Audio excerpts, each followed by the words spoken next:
खून का बदला खून आपने जरूर सुना होगा, लेकिन शायद कभी किसी ने यह नहीं सुना होगा कि एक लाश के 31 टुकड़े के बदले 31 गोलियां और 31 ही कब्र का बेहद उलझा हुआ ताना बाना किसी कातिल ने कभी बुना हो। चलिए आज सुनते हैं ऐसे ही उन 2 कत्लों की कहानी की बात करते हैं जिनका ताना बाना 2 लाश, 31 टुकड़ों, 31 गोलियों और 31 ही कब्रों के इर्द गिर्द बुना गया। ऐसा षड्यंत्र जिसकी तह तक पहुंचने की कोशिश में जुटी पुलिस भी एक बार को तो खुद भी गच्चा खा गई।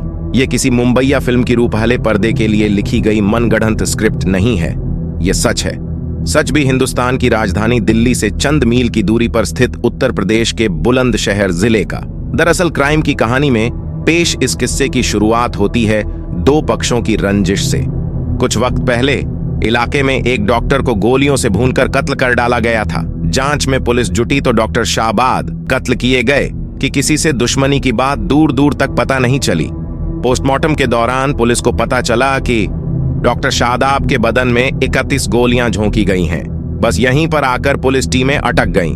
पड़ताल में जुटी पुलिस टीमों के सामने सवाल था कि आखिर जब कोई इंसान 1 या 2 गोली में ही कत्ल हो सकता है तो फिर डॉक्टर शादाब के बदन में 31 गोलियां झोंकने के पीछे खास मकसद क्या रहा होगा। 100% का सवाल था। सवाल जितने काम का था उससे ज्यादा वह उलझा हुआ भी था।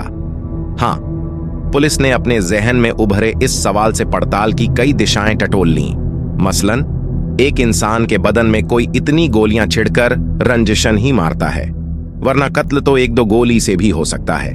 पुलिस के अपने ही इस तर्क को मगर कत्ल किए जा चुके डॉक्टर शादाब के परिवार वालों के बयान ही काट दे रहे थे, क्योंकि परिवार वालों का कहना था कि डॉक्टर शादाब शरीफ चाल चलन वाली शख्सियत थे।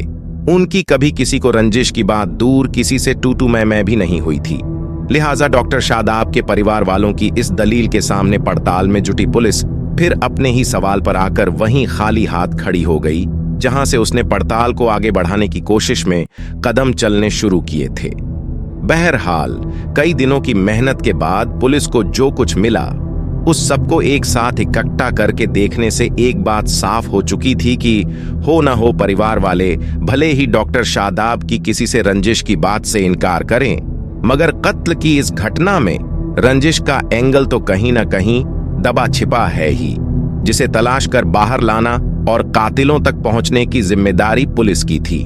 कहते हैं कि हर जगह अपराधी पास होता रहे, मगर एक जगह जहां पर जाकर वो हारता है उसी मुकाम पर पुलिस या किसी भी पड़ताली एजेंसी की जीत लिखी होती है।